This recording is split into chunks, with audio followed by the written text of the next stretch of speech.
किसान आंदोलन उनका, जमींदार आंदोलन उनका, नेता उनके, पैरवी उनकी, पुलिस उनकी, थाने उनकी, वो हमारा, उनसे हमारा क्या लेना देना। हमारे लोगों को तो वहाँ काट कर मार दिया गया, हमारे लखबीर सिंह लक्खी के बोटी बोटी कर दी गई, तो और रिजर्वेशन को वहाँ गालियाँ दी गई, SC ST को गाली दी गई, चूड़ा चमार वहाँ बोला गया। हमारा कोई एक लेटर, अगर आप ये मानते हो कि किसान आंदोलन से एक भी बहुजन लीडर पैदा हुआ हो तो आप बता दीजिए। शेर का भाई बघेरा एक खुदेनो, दूसरा तेरा जमींदार आंदोलन को आप किसान आंदोलन बताते हो। किसान आंदोलन में आप ये बताओ कि जो हमारे लोगों को बेगारी कर रहे हैं, बंधुआ मजदूरी कर रहे हैं, और जिन्हें लोन नहीं मिला, जिनकी जमीनें हड़प ली गई और जो काश्तकार करके बाहर निकाल दिए गए, उनको कहाँ न्याय मिला इसमें? न्याय अगर उनकी चिट, उनकी पट, उनकी सरकार, उनके विफलता, उनके कानून उन्हें विड्रॉ किए, इससे हमें क्या लेना देना। तमाम मामलों के मुकदमे वापस हो सकते हैं, तो 2 अप्रैल का जो आंदोलन है उसके मुकदमे बच्चों से क्यों नहीं वापस हो रहे हैं अभी तक, क्या वजह है? देखिए, इसके पीछे एक मैंने जैसे षड्यंत्र बताया है कि इसके अंदर षड्यंत्र है। इसमें ना केवल उन लोगों के खिलाफ मुकदमे दर्ज हुए हैं जो वहाँ पर मौजूद थे, बल्कि उन लोगों के खिलाफ भी हो जो मौजूद नहीं थे। ये उत्तर प्रदेश के अंदर और राजस्थान के अंदर एक प्री प्लानिंग थी कि किस प्रकार हमारे युवाओं का भविष्य बर्बाद किया जाए, और इसके अंदर वो युवा टारगेट किए गए हैं जिनकी अपनी कोई सोच थी और जो भविष्य में कुछ तैयारी कर रहे थे या समाज को नेतृत्व देना था जिन्हें, उन लोगों को टारगेट कर करके, ताकि ये एक बात देखिए कि कोई भी मुकदमा लगने के बाद लोग मानसिक रूप से परेशान हो जाते हैं, और मानसिक रूप से इस समाज को परेशान करने के लिए मुकदमे लगाए गए, और इसी वजह से ये वापस नहीं लिए जा रहे कि कहीं इनमें से कोई चिंगारी पैदा ना हो जाए और जो भारत के अंदर एक क्रांति ला दे। इस वजह से ये मुकदमे वापस नहीं लिए जा रहे हैं। सर 3.5 साल हो गए, अभी क्या स्थिति है? कितने मुकदमे, अभी कितने लोगों को?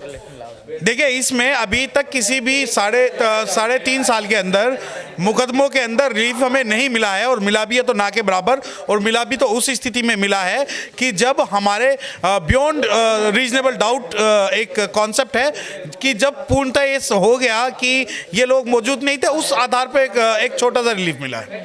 तो अब आगे क्या स्थिति है? देखिए, आगे की स्थिति ये होगी कि हम पूरे भारत में एक आंदोलन करेंगे, लीगल टीम बनाएंगे, लीगल सबको ओपिनियन देंगे, और डिस्ट्रिक्ट से लेके सुप्रीम कोर्ट तक हम मुकदमों की पैरवी करेंगे। अच्छा, टीम तो बनी हुई है ना, लगातार लोग तो काम। देखिए, टीम जो बनी हुई है वो शायद डिस्ट्रिक्ट लेवल की बनी हुई है या स्टेट लेवल की बनी हुई है। हम चाहते हैं कि ये पूरा एक सिस्टमैटिक तरीके से, मैनेजमेंट की तरीके से। पॉलिटिकल पार्टियों से सपोर्ट ना, पॉलिटिकल पार्टियों से सबकी अपनी सोच है, और वो पॉलिटिकल पार्टियों से अगर सपोर्ट होता तो सारे मुकदमे वापस हो जाते, क्योंकि उत्तर प्रदेश के अंदर बीजेपी की गवर्नमेंट है और दूसरे में कांग्रेस की गवर्नमेंट है, तो पॉलिटिकल सपोर्ट हमें जीरो है। लेकिन इन सरकारों ने तो कहा था, खासकर कांग्रेस ने, कि हम वापस करेंगे। देखिए, इन सरकारों ने तो रिजर्वेशन के बारे में भी कहा था कि हम लागू करेंगे, इन सरकारों ने तो न्याय के बारे में भी कहा था कि ये न्याय देंगे, इन सरकारों ने तो हमें रिप्रेजेंटेशन के बारे में भी कहा कि वो करेंगे। तो ये किस प्रकार, क्या एक कसाई जो है एक बकरे और एक मुर्गे पे रहम कर सकता? सवाल ये है। सर, किसान आंदोलन के तो सारे कानून वापस हो रहे हैं, लेकिन आप लोगों के क्यों नहीं हो रहे? देखिए, किसान आंदोलन उनका, जमींदार आंदोलन उनका, नेता उनके,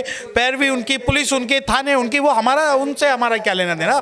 हमारे लोगों को तो वहाँ काट कर मार दिया गया, हमारे लखबीर सिंह लक्खी के बोटी बोटी कर दी गई, तो और रिजर्वेशन को वहाँ गालियाँ दी गई, SC ST को गाली दी गई, चूड़ा चमार वहाँ बोला गया। हमारा कोई एक लेटर, अगर आप ये मानते हो कि किसान आंदोलन से एक भी बहुजन लीडर पैदा हुआ हो तो आप बता दीजिए।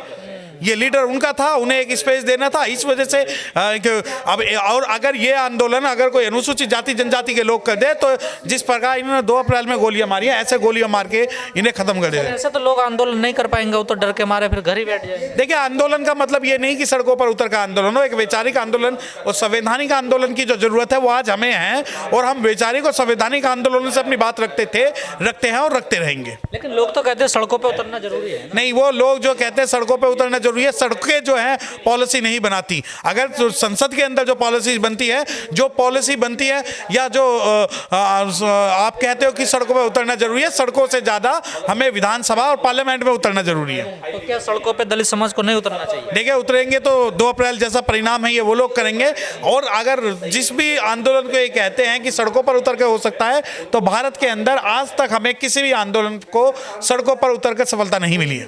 कलम से लड़ना चाहते हैं। कलम से संवैधानिक विचारों से, भगवान बुद्ध के सिद्धांतों से, पेरियार जी के सिद्धांतों से और महात्मा फुले के सिद्धांतों से और बाबा साहब के सिद्धांतों से, सब काशीराम के सिद्धांतों से, बहन जी के सिद्धांतों से हमें न्याय मिला है और उसी से ही हमें जो हमारे जो गोल्स है वो अचीव होंगे। जो दलित पार्टी है, दलित संगठन है, उनकी कोई मदद मिली है अभी तक? 3.5 साल होने वाले हैं। देखिए, सब अपनी रोटी सेक के चले जाते हैं। उन्हें पता है कि इन लोगों के लिए हम बात करेंगे तो हमारा व्यक्तिगत स्वार्थ या हमारा निजी स्वार्थ सिद्ध होगा। अगर ऐसा होता है तो हजारों संगठन दिल्ली में रजिस्टर्ड है।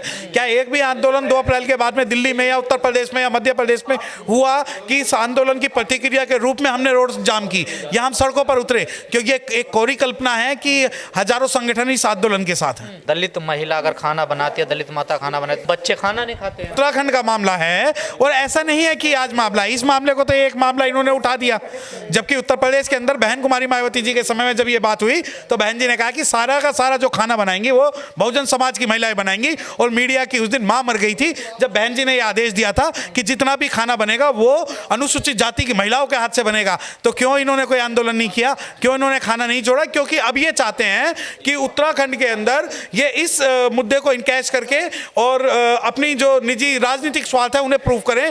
आपने अपनी स्पीच में कहा कि 2 अप्रैल का आंदोलन सफल नहीं हुआ, लेकिन लोग तो कहते हैं सफल हो। देखिए, जो कहते हैं सफल, उसने लीगली वो बात करी है ना, वो बात करी है कि किस प्रकार जो 2 अप्रैल के आंदोलन में गैर जमानती धाराएं में आज वो पुलिस जो है जमानती धाराएं लगा रही है, क्यों उन्हें जमानत थाने से दी जा रही है। और जो लोग कहते हैं सफल हुआ, आप अपने 21 लोगों को मरवा के और हजारों लोगों को FIR करा के अगर आप ये कहते हो कि आंदोलन सफल है तो ऐसे आंदोलन की हमें जरूरत नहीं है। तमाम बुद्धिजीवी लिखे पढ़े जो प्रोफेसर हैं वो भी मंचों से कहते हैं। नहीं, वो मैं बता रहा हूं ना, वो इस बात का जवाब दें कि क्यों आज मैं लीगली उनसे एक सवाल पूछ रहा हूं कि दिल्ली के अंदर लगभग सैकड़ों मुकदमे 2 साल में रजिस्टर्ड हुए हैं, जिसमें से लगभग 25-30 मुकदमों की पैरवी मैं कर रहा हूं और हर मुकदमे के अंदर पुलिस ने थाने से बेल दिया। जिस मामले को मैं हाई कोर्ट भी ले जाता हूं, मैं सुप्रीम कोर्ट भी ले जा रहा हूं और मैं डिस्ट्रिक्ट में भी लड़ रहा हूं, तो मुझे बताएं कि किस मुकदमे के अंदर आपको जीत मिली है। आप अगर अपने लोगों को मरवाने को सफलता बोलते हैं और अपने लोगों के खिलाफ FIR करवाने को सफलता बोलते हैं तो ऐसी सफलता नहीं चाहिए, हम विफल ही ठीक है। तो कैसे सफलता चाहिए? अगर सड़कों पर उतरोगे तो आंदोलन नहीं, सड़कों पे कौन उतरेगा? सड़कों पे क्यों उतरेंगे? अगर हमें संवैधानिक, एक बात बताओ,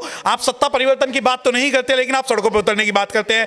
आप उत्तर प्रदेश के अंदर अगर बात होती है तो युवा सड़कों पर उतरेंगे। आप ये नहीं कहते कि उत्तर प्रदेश के अंदर हम सरकार बनाएंगे, दिल्ली के अंदर सरकार बनाएंगे, राजस्थान के अंदर सरकार बनाएंगे, मध्य प्रदेश के अंदर सरकार बनाएंगे, लेकिन आप कहते हैं कि सड़कों पर उतरेंगे। क्यों उतरेंगे सड़कों पर? क्या आज भी आप उस अनुसूचित जाति को, व्यक्ति को वो मानते हो कि आपके कहने पर वो सड़कों पर उतर जाएगा और आपके कहने पर वो बलि चढ़ जाएगा, आपके कहने पर मर जाएगा? आज का न्याय तो सड़कों पे मिलता ना। आप देखो किसान को न्याय मिला सड़कों पर। नहीं, वो तो उनकी, वो शेर का भाई बघेरा एक खुद है, दूसरा तेरा जमींदार आंदोलन को आप किसान आंदोलन बताते हो। किसान आंदोलन में आप ये बताओ कि जो हमारे लोगों को बेगारी कर रहे हैं, बंधुआ मजदूरी कर रहे हैं और जिन्हें लोन नहीं मिला, जिनकी जमीनें हड़प ली गई और जो काश्तकार करके बाहर निकाल दिए गए, उनको कहाँ न्याय मिला? इसमें न्याय अगर उनकी चिट, उनकी पट, उनकी सरकार, उनके विफलता, उनके कानून उन्हें विड्रॉ किए, इससे हमें क्या लेना देना? आप किसान आंदोलन उदाहरण तो दिया जा रहा है ना, नहीं, कैसे लड़ाई लड़ी जाती है। नहीं, वो लड़ाई किस बात की? एक बात बताओ, अगर SC ST अपने अधिकारों के लिए लड़ेगा तो उसमें गोली मार के उसे मार दिया जाएगा, उनको जेल में डाल दिया जाएगा। मुस्लिम अगर अपने अधिकारों के लिए लड़ेगा तो उसके आंदोलन को कुचल दिया जाएगा। परंतु एक विशेष वर्ग के, एक विशेष नेता को, एक विशेष विचारधारा को अगर प्रमोट करने की बात होगी तो आप कहोगे सफल आंदोलन। सरकार से लड़के अगर कोई आंदोलन बाद में चल पाया है तो आप एक आंदोलन का नाम बताइए कि इस आंदोलन में सरकार से लड़के आपने ये आंदोलन चलाया। रिजर्वेशन के लिए लाखों करोड़ों लोग आंदोलन कर रहे हैं पिछले 30-40 साल से, क्या वो आंदोलन सक्सेसफुल हुआ? क्यों नहीं हुआ? सड़कों पर तो मान्यवर साहब भी आंदोलन करते नहीं, सड़कों पे मान्यवर साहब आंदोलन करते थे, पर मान्यवर साहब ने आंदोलन की जो रूपरेखा बनाई, उन्होंने कहा कि हम सड़कों पर अब नहीं लड़ेंगे, सड़कों पे लड़ने का वक्त बदल चुका है। अगर आप ये सोचते हो 2021 के अंदर भी कि आप 1984 वाले संसाधनों से अपनी लड़ाई लड़ोगे तो वो व्यर्थ है आपकी लड़ाई।